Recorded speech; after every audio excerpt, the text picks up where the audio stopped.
Merci de choisir la première chaîne de télévision et bienvenue dans votre émission. Dites-moi tout, docteur. Le mois d'octobre, encore appelé Octobre Rose, est l'occasion de revenir sur les attitudes à adopter pour se prémunir de ce fléau qui tue des milliers de femmes dans le monde. D'ores et déjà, les femmes se mobilisent, se liguent pour vaincre ce fléau. Les symptômes, les personnes à risque, les modes de prévention, les éventails thérapeutiques, c'est avec les éléments de réponse, c'est avec notre invité du jour, professeur Bangali Traoré, chirurgien cancérologue, chef service cancérologie de l'hôpital national de Donka. Encore une fois, mesdames et messieurs, bienvenue. Bonsoir, docteur Traoré. Merci d'avoir accepté notre invitation, de répondre à nos questions et à celles des téléspectateurs qui sera la deuxième partie de l'émission. Pour participer, appelez au 620 58 90 73. Le numéro va s'afficher au bas de l'écran, mais avant qu'on vous libère l'antenne, nous avons quelques questions pour notre invité. Professeur, nous revenons à vous juste après ceci.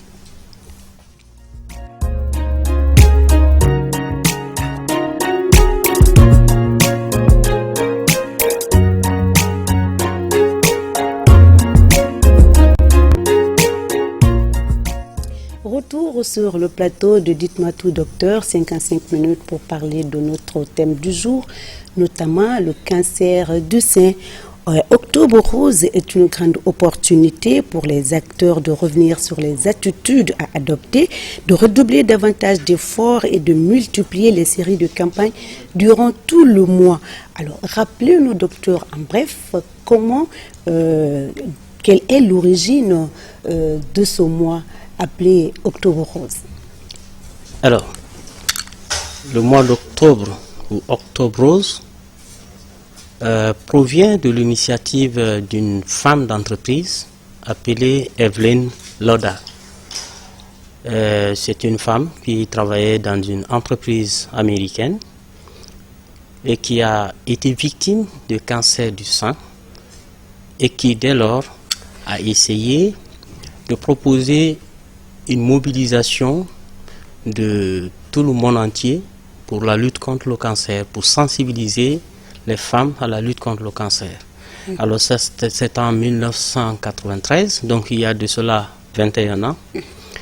Et depuis lors, l'Organisation mondiale de la santé, l'Union internationale contre le cancer, qui réunit pratiquement toutes les associations ou ONG nationales ou internationales de lutte contre le cancer, donc a décidé que ce mois d'octobre soit dédié à une campagne de masse contre le cancer du sein. Pourquoi la connotation rose?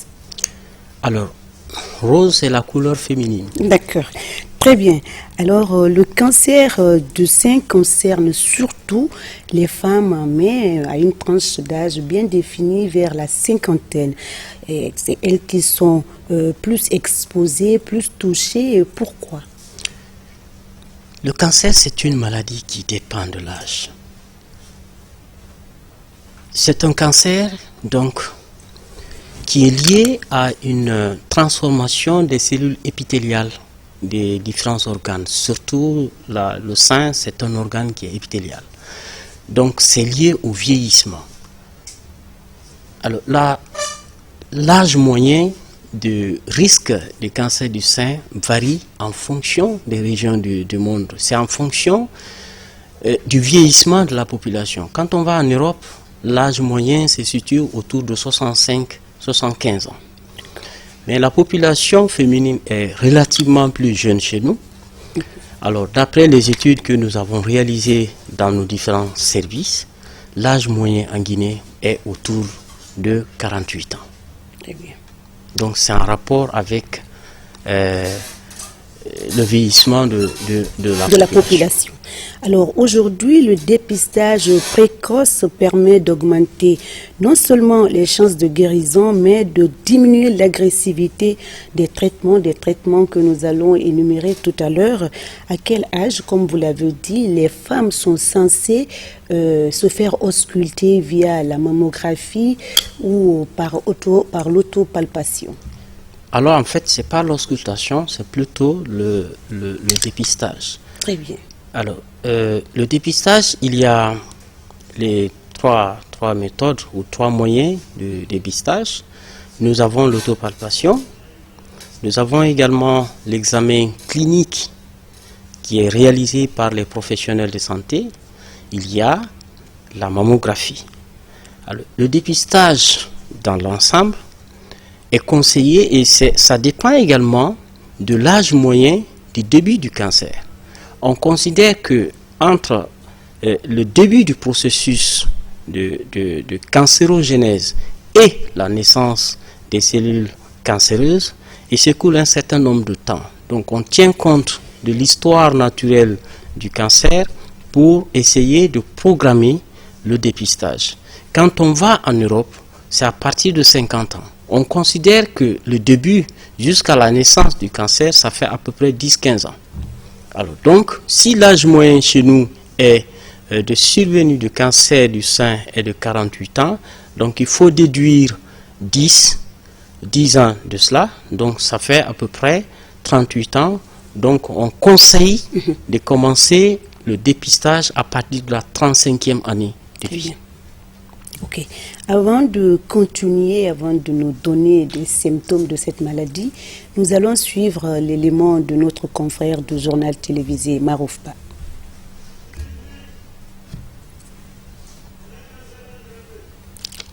Alors, nous allons poursuivre. L'élément n'est pas encore prêt. Professeur Traoré, quels sont les symptômes de cette maladie? Alors, ce sont des signes qu'on appelle les signes d'alerte. Le cancer du sein, le premier signe, c'est la présence d'une boule dans le sein. On appelle cette boule en malinké koudou, en soussou kouti, en poulard l'écré, et ainsi de suite. Donc c'est la présence d'une boule, la perception d'une boule dans le sein de la femme. Alors ça, c'est perçu lorsque la femme s'autopalpe les seins, lorsqu'il y a une manipulation de la glande mammaire, donc on perçoit la présence d'un corps étranger au niveau de la glande mammaire, qui ne devrait pas être là. Cette boule peut ne pas être toujours un cancer, mais son observation nécessite de faire une consultation dans le service de santé le plus proche pour être sûr si effectivement c'est une boule ou pas. Si c'est une boule, en fonction de l'âge de la femme, il y a des investigations complémentaires à faire pour confirmer ou infirmer la nature de cette boule. Ça, c'est le premier signe d'alerte. Le second signe d'alerte, c'est un écoulement mamelonnaire. C'est-à-dire, c'est l'issue de liquide au niveau du mamelon, du bout du sein. Cet écoulement, si c'est sanguinolent, là, c'est un signe d'alerte également, il faut consulter. Il se peut qu'il y ait des ulcérations ou des petites plaies au niveau du mamelon en dehors des périodes d'allaitement. Donc, ce sont les trois principaux signes d'alerte précoce. Les autres signes sont des signes qui surviennent à un stade tardif. Très bien. Alors, avant de vous demander, il y a une manière de faire son autopalpation, il y a une manière, mais on va suivre l'élément de notre confrère du journal télévisé Marouf Ba.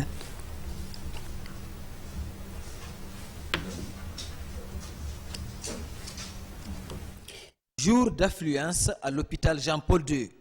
Ces femmes sont venues se faire dépister des cancers du col de l'utérus et du sein. Ces deux types de cancers chez les femmes sont devenus un problème de santé publique ces 10 dernières années. Pour prévenir d'éventuels troubles de santé liés à ces pathologies, ces femmes prennent le devant. C'est une copine qui m'a suggéré de venir ici. C'est gratuit et c'est bon. Je me suis fait dépister. Je demande aux femmes qui se trouvent à la maison de venir se faire dépister. Pour cette première journée, 200 femmes sont dépistées. Parmi elles, 2 cas suspects du cancer du col de l'utérus et 3 du cancer du sein sont détectés par le corps médical à l'aide de cet appareil appelé vidéocolproscope. Pour le col de l'utérus, l'objectif c'est de détecter des lésions pré-cancéreuses, des lésions susceptibles de se transformer en cancer si elles ne sont pas traitées. Alors si on traite ces lésions, ça permet d'éviter l'apparition du cancer.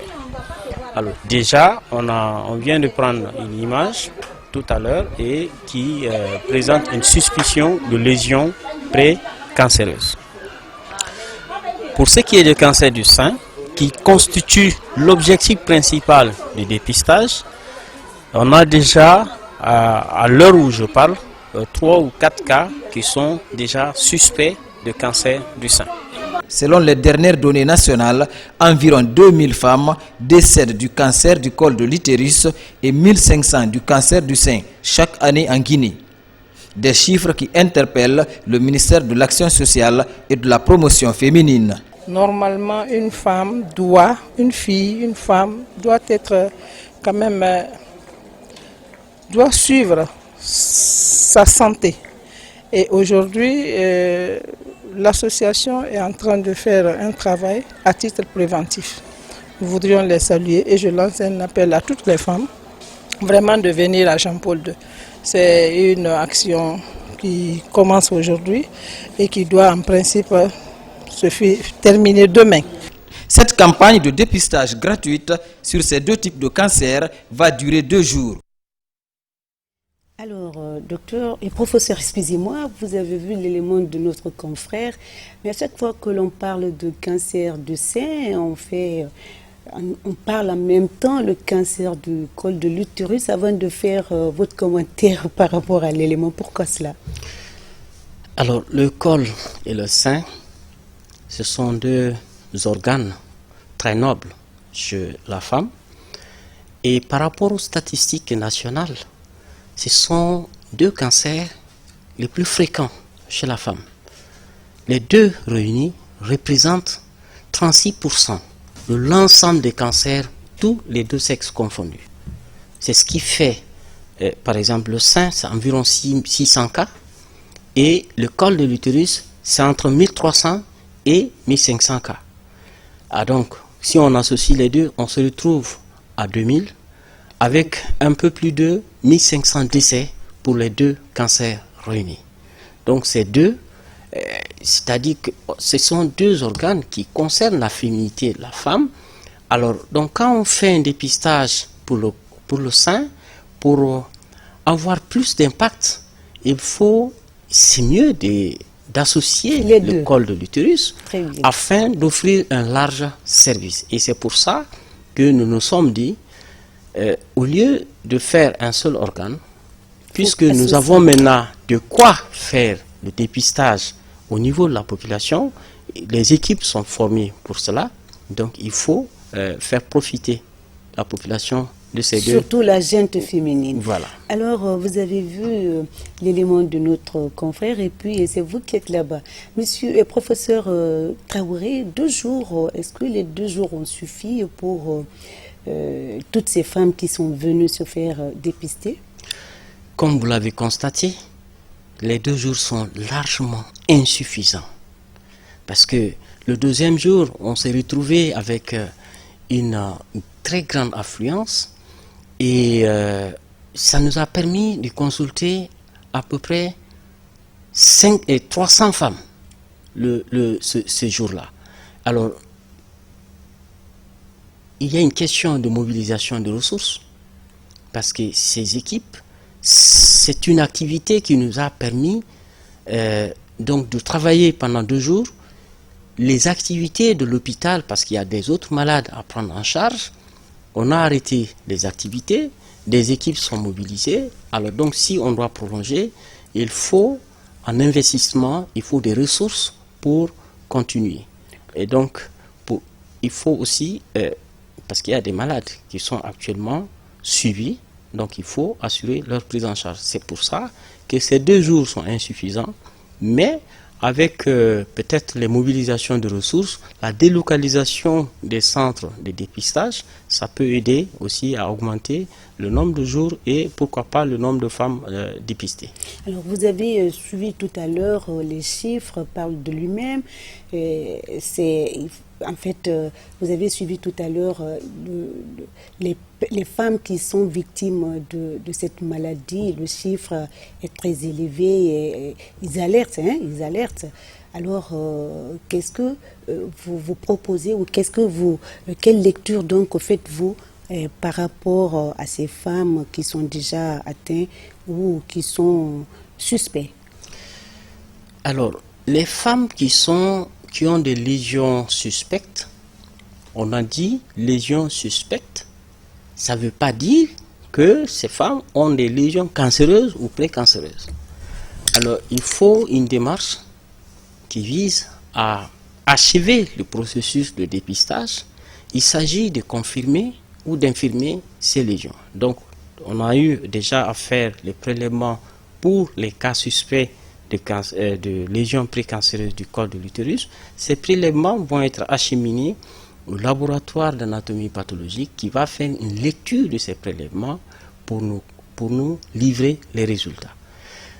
Pour ce qui concerne les femmes qui sont suspectes, qui ont des lésions suspectes de cancer du sein, déjà elles sont programmées au niveau du service de cancérologie. J'assure et je vous garantis que les consultations pour l'instant qui vont être offertes à ces femmes seront gratuites. Donc ces femmes qui ont été convoquées, donc elles vont être consultées gratuitement. Et nous allons également avec l'association guinéenne contre le cancer, pour la lutte contre le cancer et le ministère de l'Action sociale, avec la fondation Prosmi et d'autres bonnes volontés, nous allons mettre en place un processus de prise en charge de ces femmes. Alors, je disais donc, je reviens toujours en arrière, ces cas suspects dont on parle, ces femmes qui sont suspectes de cette maladie, est-ce qu'elles sont aujourd'hui, on peut les stigmatiser ou on n'a rien à dire par rapport à leur cas? Il n'y a pas de raison pour les stigmatiser. Les femmes ou les personnes atteintes de cancer sont des personnes comme nous. Le dépistage, d'ailleurs, sa particularité, c'est que ça ne s'adresse pas aux malades. Le dépistage s'adresse à des personnes qui sont en bonne santé apparente. On va vers des personnes qui sont en bonne santé apparente, on leur propose des tests qui permettent de détecter une maladie débutante. Ici, dans ce cas, c'est le cancer. Donc, elles ne sont pas différentes des autres. Très bien. Et d'ailleurs, si ces lésions sont confirmées, on garantit la guérison à 100%. Donc, elles ne sont pas différentes. Très bien. Alors, on va parler des facteurs de risque de cette maladie, mais les personnes également qui sont à risque. Alors, les cancers du sein, comme tout autre cancer, est une maladie qui est associée à plusieurs facteurs. On appelle maladie multifactorielle. C'est pas comme les maladies infectieuses, c'est-à-dire pour avoir par exemple le paludisme, il faut avoir été piqué par un moustique qui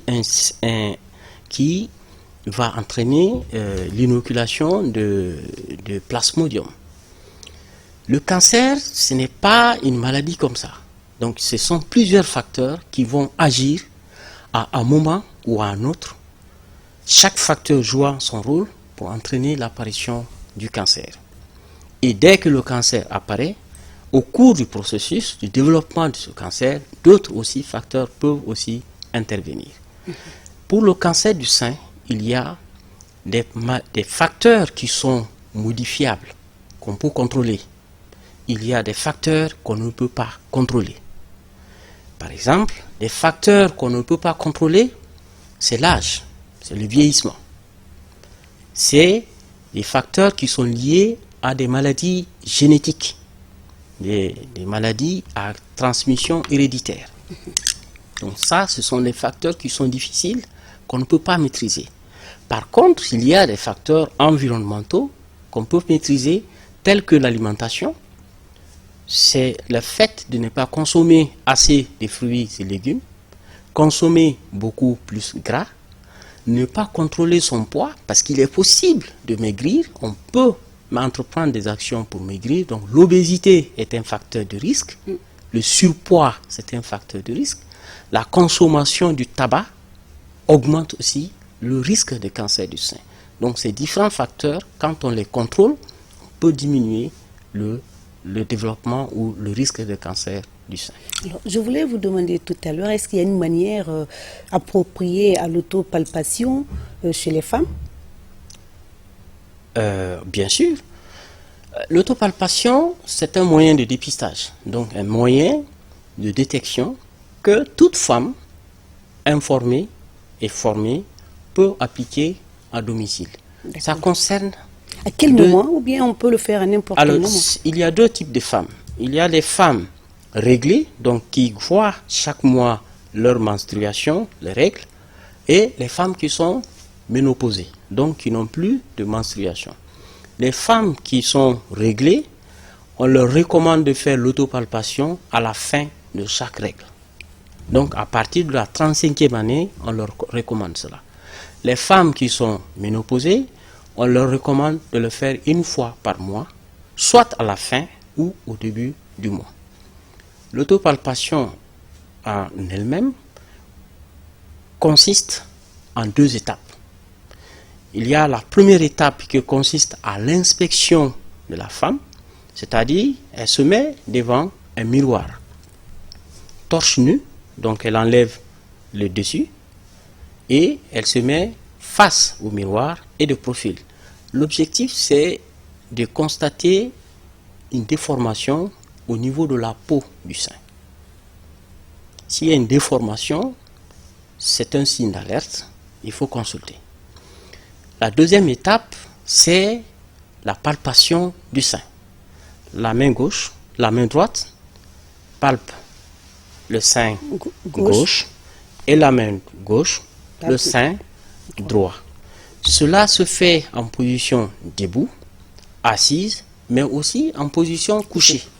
Il faut palper le sein tout en faisant le tour et en terminant par le centre. Très bien. Alors, une mère qui allaite peut-elle transmettre à son bébé? Non. Très bien. Alors, on a parlé, j'ai parlé tout à l'heure, les méthodes de traitement.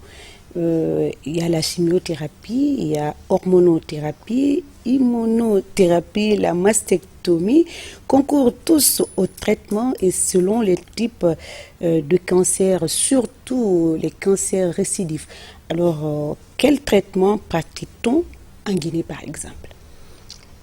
Alors, avant de vous dire ce que l'on fait en Guinée, il faut que la population comprenne qu'est-ce qu'on fait en matière de traitement s'il y a un cancer du sein. Il y a la chirurgie, donc qui consiste à enlever la maladie au niveau du corps. Il y a la radiothérapie, qui consiste à traiter le cancer à travers des rayons ionisants. Il y a le traitement médical qui regroupe, comme vous l'avez dit, la chimiothérapie, qui consiste à donner des médicaments anticancéreux ou des médicaments chimiques pour détruire la cellule cancéreuse.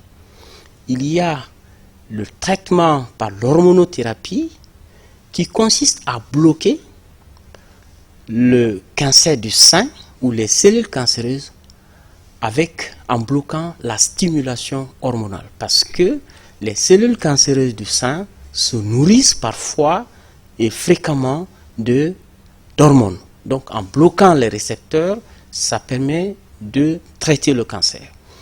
Il y a également les nouvelles thérapies. C'est des nouvelles thérapies, c'est-à-dire qu'on est arrivé aujourd'hui à mettre en évidence des gènes ou des antigènes spécifiques au niveau de la cellule tumorale qui sont ciblés par des anticorps monoclonaux. C'est un peu comme la vaccinothérapie, c'est-à-dire on donne des anticorps qui sont dirigés vers les cellules cancéreuses qui détruisent de façon spécifique la cellule cancéreuse. Donc ça, c'est un ensemble de traitements médicaux. Qu'est-ce que nous faisons en Guinée? C'est la chirurgie, l'intervention chirurgicale. Alors, nous offrons deux services, deux types de chirurgie de cancer. Nous avons la possibilité aujourd'hui, avec la détection précoce du cancer du sein, de faire le traitement conservateur du sein, c'est-à-dire enlever la maladie, la tumeur au niveau du sein, tout en conservant la glande mammaire. Et ça, c'est un traitement qui est innovant. Et c'est ce que tout le monde fait d'ailleurs quand les cancers du sein est vu précocement. Par contre, quand la maladie est vue un peu tardivement, dans ce cas, c'est le traitement radical qui consiste à enlever la totalité du sein. Donc c'est ce qu'on appelle la mastectomie. En dehors de la chirurgie, nous proposons également la chimiothérapie. Donc, je vois souvent que des gens quittent ici pour aller faire la chimiothérapie à Dakar et au Maroc. Dans la sous-région, oui. Alors, j'informe que nous avons une équipe bien formée, bien spécialisée dans l'administration de la chimiothérapie et les médicaments sont de plus en plus en place. C'est une bonne nouvelle, hein? Oui. Parce que les gens bougent beaucoup pour aller poursuivre le traitement à côté. Alors, avant de parler de tout le traitement, quels sont les moyens de prévention, professeur? Les moyens de prévention, il y a la prévention primaire. Nous avons parlé de tout à l'heure des facteurs ou des facteurs favorisants qu'on peut arriver à contrôler. La consommation de tabac, donc le fait de fumer, donc il faut arrêter de fumer. Il faut contrôler son alimentation en consommant beaucoup plus de fruits et légumes, en consommant moins gras et en pratiquant des activités physiques régulières pour maigrir et maintenir un poids normal. Donc ça, c'est des mesures de prévention primaire. Les mesures de prévention secondaire appelées dépistage ou détection précoce du cancer du sein, c'est l'autopalpation. On demande à une femme de s'autopalper le sein. Après la fin des règles, si elle est réglée, sinon, chaque mois, si elle n'est pas réglée, on demandera également à tous les professionnels de santé qui reçoivent les femmes au-delà de 35 ans en consultation de leur proposer un examen clinique de sein. L'objectif, c'est de rechercher des anomalies du sein et la présence d'une boule dans le sein qui peut faire l'objet d'investigations complémentaires. La méthode idéale, c'est la mammographie. C'est la radiographie du sein qui permet de voir le cancer du sein alors qu'il n'y a aucun symptôme que la femme ne ressente. Donc ça s'appelle la découverte infraclinique. Ça permet de découvrir le cancer à un stade ultra précoce et dont le traitement offre vraiment un résultat très satisfaisant. Très bien. Le combat continue pour vaincre donc le cancer du sein. Les recherches se multiplient, vous l'avez dit tout à l'heure. Les femmes et les médecins se serrent les coudes, qu'à cela ne tienne. Certaines ne sont pas épargnées. Alors, peut-on connaître le taux de prévalence dans nos services de cancérologie à Conakry? Au niveau national, le taux d'incidence qui est défini par le nombre de nouveaux cas survenant dans une population pendant une période bien précise. La période, c'est une année. Donc, le nombre de nouveaux cas de cancer du sein par an sur une population de 100 000 habitants, c'est environ 15 cas. Alors, ce chiffre paraît petit, mais si vous rapportez ça aux millions d'habitants, ça nous fait 150 cas. C'est beaucoup. Si on considère que la population féminine en Guinée, c'est 6 millions ou 7, on se retrouve à combien de cas? Ça fait à peu près 600 cas. Donc 600 cas. Et de surcroît, sur les 600 cas, environ 450 à 500 en meurent tous les ans. Alors, pour ce qui est des statistiques au niveau du service, de mon service proprement dit, un malade sur 4 présente un cancer du sein. Ça représente à peu près 26% des activités de notre service, du service de cancérologie de l'hôpital national d'Onka. Donc, c'est le cancer le plus fréquent que nous rencontrons dans notre service. Toutefois, les autres services aussi reçoivent des cas de cancer, et quand on va au service au niveau du registre national, on verra les différents services qui en reçoivent. Ça, ce sont des malades qui arrivent à l'hôpital. Donc ce que l'on connaît, ce que l'on ne connaît pas, c'est beaucoup. C'est sûr.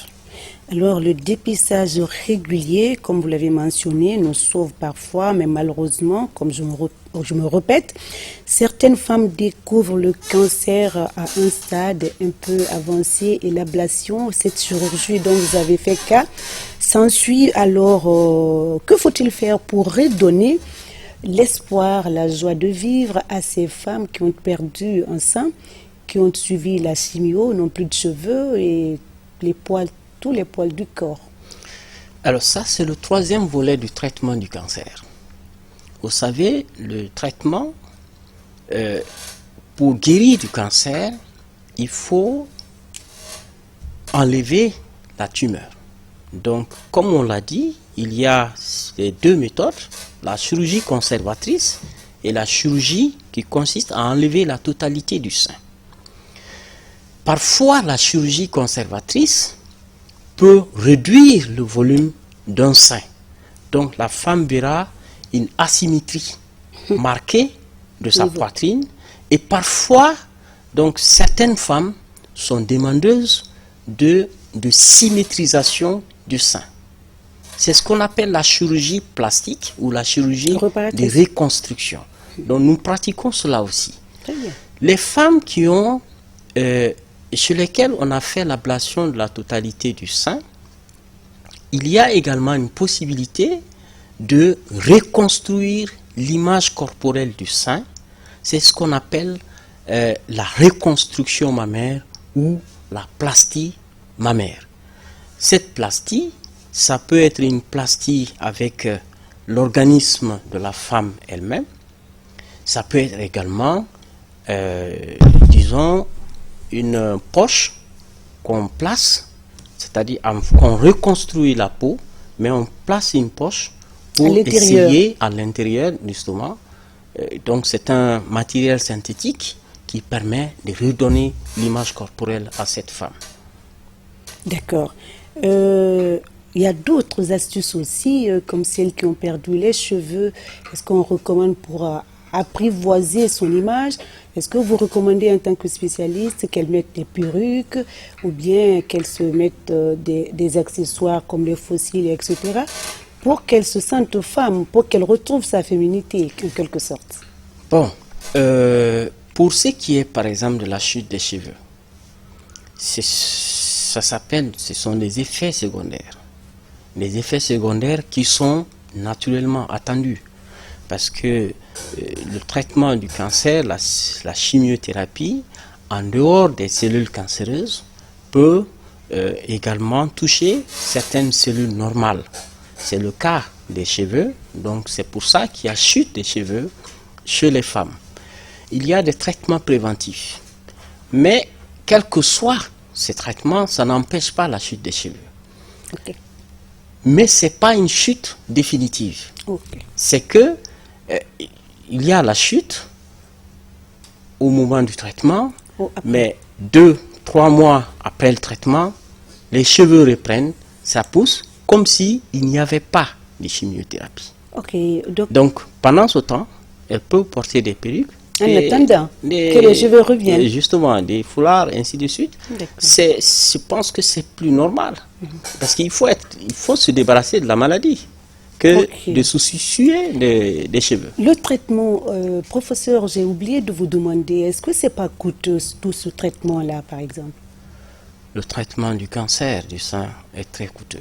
Nous avons mené une étude au niveau de mon service. Parmi les femmes qui viennent pour se faire prendre en charge le cancer du sein, alors nous avons calculé les dépenses effectuées ici. Si on inclut la radiothérapie, les autres modalités de traitement, l'investissement va de 50 millions à près de 300 millions d'investissement, du début à la fin du traitement. Par personne? Par personne. Alors, quand c'est une pauvre femme qui souffre de cette maladie, que faut-il faire? La prise en charge va être comment? La prise en charge, il faut un soutien. Et c'est pour ça que nous lançons un appel au gouvernement, parce que dans les autres pays, si je prends le Mali par exemple, le Sénégal, il y a une subvention sous les anticancéreux. Il n'y a pas d'anticancéreux dans les hôpitaux publics. La pharmacie centrale, il n'y a pas d'anticancéreux. Et donc, je vais lancer un appel. C'est l'occasion, justement, c'est une opportunité pour faire passer... Parce que nous avons fait ça plusieurs fois. Nous avons interpellé la pharmacie centrale, les autorités de la Direction nationale de la pharmacie, pour qu'ils mettent à disposition des anticancéreux.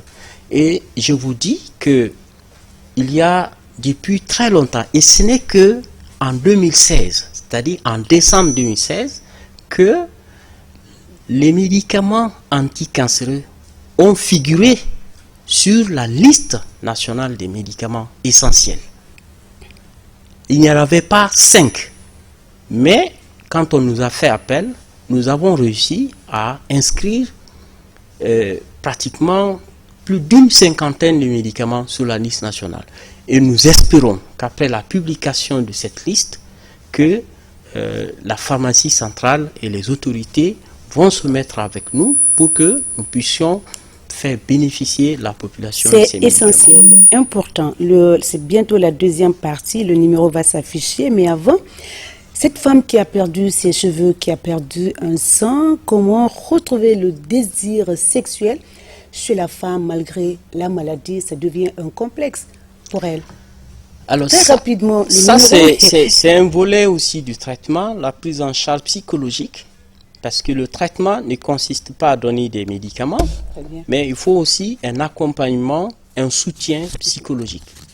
Donc nous, parallèlement au processus de traitement anticancéreux spécifique que nous menons, nous faisons un accompagnement psychologique.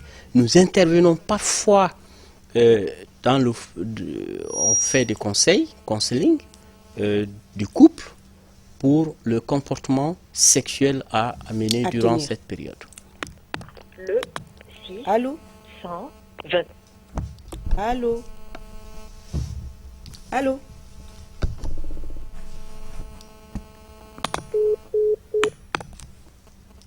Avant un autre appel, le professeur, je ne pourrais pas poser cette question. Alors j'y tiens beaucoup. Allô? Allô? Bonjour, monsieur. Bonjour, c'est monsieur Diallo. D'où vous nous appelez, monsieur Diallo? Je vous appelle de Lambagne. Très bien, nous vous écoutons. Je voulais savoir par rapport aux femmes qui sont malades de cancer de sein. Est-ce que les gens qui font le counseling d'accompagnement psychologique, est-ce que ce sont des psychologues formés ou bien c'est des gens qui apprennent dans le tas?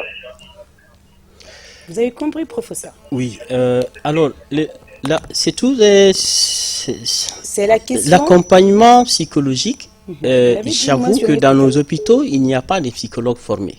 Pour cela. Pour cela. Mais au cours de notre formation, nous avons... il y a une session appelée la psycho-oncologie. Donc c'est l'accompagnement psychologique des patients. C'est vous qui jouez, vous Alors, donc nous formons notre équipe à l'accompagnement psychologique des patients. Parce qu'à défaut de pôle, on se contente de pierre. Très bien. Donc on ne va pas dire qu'il n'y a pas de psychologue, on ne fait pas d'accompagnement. Voilà. Il faut penser à ce volet, préparer spécialement ces psychologues à mieux préparer ces femmes un peu complexées par rapport à leur image? Et justement, ça aussi, ça relève du ministère de la Santé de faire disposer des... Vous vous êtes rendu compte avec la maladie à virus Ebola qu'il y a eu beaucoup de problèmes d'accompagnement psychologique des personnes atteintes, des personnes dont les parents sont atteints. Et donc, c'est l'occasion aussi de lancer un appel parce qu'un hôpital, un service ne peut pas fonctionner sans un accompagnement psychologique des patients. Allô? Allô, bonsoir. Oui, bonsoir monsieur. Vous allez bien? Très bien. Comment vous appelez et d'où vous nous appelez? Je vous appelle de Koza. Je suis à Koza. Je me nomme Foye Diallo. On ne vous entend pas parler un peu plus fort, monsieur. Je dis, je m'appelle Foye Diallo. Je suis à Koza. Koza. Vous avez une question pour le professeur? Attends, je dis? Vous avez une question pour notre invité? Je n'ai pas bien entendu de ce que vous posez. Je voudrais savoir, vous êtes en quelle disposition? Alors, vous avez pris le train en marche. Nous parlons, le thème d'aujourd'hui, c'est le cancer du sein. Et on a posé beaucoup de problématiques autour de la maladie. Donc, suivez, c'est la fin, c'est la deuxième partie. On pensait que c'était une question pour l'invité. Mais malheureusement, alors on va prendre un autre appel. Allô? Allô? Allô? Alors, moi, je pensais à poser cette question avant que mon invité ne me quitte. On profite pour évoquer, en fait, professeur Traoré, le port de soutien-gorge. C'est une question qui revenait chaque fois que l'on parle du cancer du sein. Mais ça reste toujours en suspens. Mais aujourd'hui, d'après quelques recherches, une étude réalisée par l'université de Harvard a démontré qu'une femme qui porte un soutien-gorge plus de 12 heures par jour s'expose à un risque accru, sans oublier celle qui s'abstient de les enlever et dorment avec. Et les soutiens-gorge ultra serrés, ultra gainants pourraient avoir des conséquences néfastes sur les mamelons. Un port trop prolongé limite donc la circulation des fluides lymphatiques, donc l'évacuation des toxines dans cette partie du corps, aggravant ainsi les risques de développement d'un cancer du sein. Est-ce que vous êtes d'avis, vous partagez cette étude aujourd'hui? Personnellement, je ne partage pas cet avis, mais je vais vous donner une explication parce que, vous savez, les facteurs favorisant les différentes maladies, notamment le cancer, pour ce qui est du cancer, il y a un centre international de recherche sur le cancer qui est basé à Lyon, qui rassemble toutes les publications, toutes les recherches menées à travers les facteurs favorisants, qui centralise toutes les publications et qui fait une analyse en fonction du contexte dans lequel l'étude a été faite, en fonction des résultats de la méthodologie de recueil de données et ainsi de suite, et compare les résultats des différentes recherches. Alors pour ce qui est de ces données-là, parce que chaque année, il y a une mise à jour des substances chimiques ou non chimiques cancérogènes dans le monde entier. Le port de soutien-gorge ne fait pas partie de cette liste. Très bien. Donc ce sont des études parfois contradictoires, et quand c'est contradictoire, quand on parle de soutien-gorge, des brassières trop serrées, ça fait partie de la coquetterie de la femme. Et si on dit que le soutien-gorge provoque cette maladie, alors ça nous effraie, nous. Ce sont des données contradictoires. Donc je ne peux pas confirmer cela. Très bien. Allô? Allô? Allô? C'est parti. Alors, avant un autre appel, un message, vous avez lancé 2 ou 3, je ne sais pas, mais continuez toujours à lancer un message ou des recommandations à toutes ces femmes qui nous regardent, mais particulièrement à celles qui en souffrent. Alors, je vais m'adresser d'abord à celles qui ne sont pas atteintes du cancer du sein, parce que mieux vaut prévenir que guérir. je vais leur demander de modifier leur alimentation. Très bien. Et d'avoir un comportement qui permet de lutter contre le surpoids, la prise de poids. Donc elle doit pratiquer une activité physique régulière. L'OMS recommande 30 minutes d'activité physique régulière par jour, 5 fois par semaine. Et cela permet de maintenir une vie saine et de lutter contre le surpoids. Et d'avoir également une alimentation riche en fruits et légumes. Ce sont les femmes qui dirigent le foyer, donc elles doivent imposer une alimentation. Tout nous retombe dessus, hein, voilà. Les femmes. Alors on continue avant de continuer. On prend cet appel d'abord, avant de continuer des recommandations. Allô? Allô? Allô, oui. Bonjour, bonsoir madame. Bonsoir, vous allez bien? Très bien, comment vous appelez et d'où vous nous appelez? Je m'appelle Rabiet Ba, je vous appelle de Concassel. Nous vous écoutons madame Hadiet. Je voudrais poser une question à Dr Traoré. Allez-y. Voilà, à propos du cancer du sein. Allez-y. Je voudrais savoir si le cancer du sein peut atteindre les deux seins à la fois. Peut atteindre? Les deux seins à la fois, quoi. Les deux seins? Oui, oui. Si le cancer peut atteindre les deux seins? Oui, à la fois. C'est ce que nous appelons le cancer du sein bilatéral.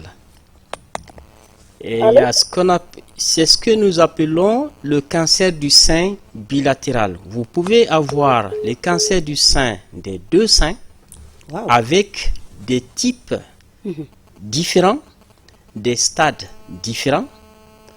Il y a également le cancer du sein bilatéralisé, c'est-à-dire un sein atteint est la cause de l'atteinte de l'autre sein.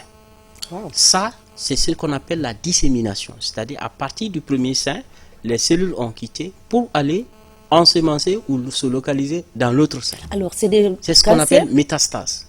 Comment les cancers récidives qui, quand on enlève, ils reviennent? C'est pas la même chose. Non, c'est pas la même chose, c'est différent. Il y a la récidive du cancer du sein, c'est l'apparition, c'est la réapparition du même cancer. Des cellules cancéreuses. C'est-à-dire, une fois qu'on a traité de façon radicale, on se dit radical, le cancer du sein, on se dit c'est fini. Et c'est ça qui fait l'objet, qui fait une particularité du traitement du cancer. C'est-à-dire, on ne traite pas un cancer et on laisse partir les malades. On doit les surveiller et l'objet de la surveillance, c'est détecter les signes de récidive ou de rechute de la maladie qui peuvent parfois être traités et ça permet de prolonger la survie des malades. Mais aussi, on surveille les malades, c'est pour chercher les signes des complications. Parfois, les traitements qui sont faits peuvent générer à long terme des complications que l'on peut gérer. Et si on laisse comme ça les malades partir, elles vont revenir dans un état tel qu'on ne peut rien. Allô? Allô? Oui, bonsoir monsieur. Ça va? Très bien, comment vous appelez? Je voudrais parler au docteur. Allez-y. D'où vous nous appelez? Allez-y, d'où vous nous appelez? Allô? C'est parti. Allô? Oui, allô madame, bonsoir. Oui. Comment vous appelez? D'où vous nous appelez? Hein? Vous avez une question pour l'invité? On n'a plus le temps, on est pris par le temps. Allô, oui. Allô, bonsoir madame. Bonsoir, comment vous vous appelez? La dernière question. Allez-y, nous vous écoutons. Ah, je m'appelle Mohamed Silla, je suis domicilié à Yatar. Oui, vous avez une question pour notre invité? Exactement, j'ai une question pour le professeur. Très rapidement, on n'a plus le temps. Donc, je comprends, je dis. Allez-y, très rapidement. On peut savoir quelle personne a telle maladie de cancer du sein là. On n'a pas compris. Reprenez s'il vous plaît. Éloignez-vous un tout petit peu de votre téléviseur, il y a trop de bruit autour. Et reposez la question. Je dis. Ah oui, madame. Oui, nous vous écoutons. Posez la question. Éloignez-vous de votre téléviseur. Voilà, je dis comment on peut savoir telle personne, c'est-à-dire à travers quel signe on se rend compte telle personne a cancer du sein. Alors, c'est les symptômes. Alors, la reconnaissance des cancers du sein, il y a d'abord on peut le faire à l'occasion d'un dépistage. Il y a des examens qui permettent de découvrir précocement le cancer du sein. Il y a également, la femme peut avoir une boule, peut percevoir une boule dans le sein et se rend à l'hôpital. On l'examine, on demande par exemple une mammographie et à travers également un prélèvement fait au niveau de la boule, qui a fait l'objet de la consultation, ça permet de confirmer la nature du cancer du sein. Donc ce sont des examens qui permettent de confirmer le cancer du sein. Allô? Allô? Allô, oui, bonsoir. Oui, très rapidement. Vous allez bien? Oui, très rapidement, on n'a plus le temps.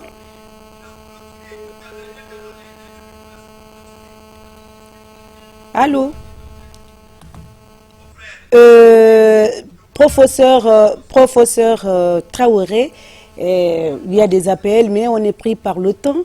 Je rappelle que nous étions, chers téléspectateurs, avec professeur Bangali Traoré, chirurgien, cancérologue, chef service et cancérologie de l'hôpital national de Donka, qui a célébré avec nous le mois d'octobre, Octobre Rose, pour parler le cancer du sein, du col de l'utérus, mais nous nous sommes focalisés spécialement sur celui du sein, car ça fait trop de ravages, ça demande trop de dépistage. Bon, les deux sont liés, hein, mais nous nous sommes focalisés sur le cancer du sein. Et merci également à l'équipe technique qui nous accompagne pour la réalisation de cette émission tous les dimanches. Merci à tous ceux qui nous suivent d'ici et d'ailleurs. Il a dit, je le répète chaque dimanche, prenez soin de votre alimentation, une alimentation saine, équilibrée, moins gras, moins sucré, moins salé. Activité physique, cela s'ajoute aussi hein, à une activité physique. Il faut faire du sport 30 minutes pour avoir un poids normal. Et garder surtout le sourire, c'est aussi un remède. On se retrouve la semaine prochaine avec Dr Saad Nabil de l'Ambroise Paré. Merci et à très bientôt.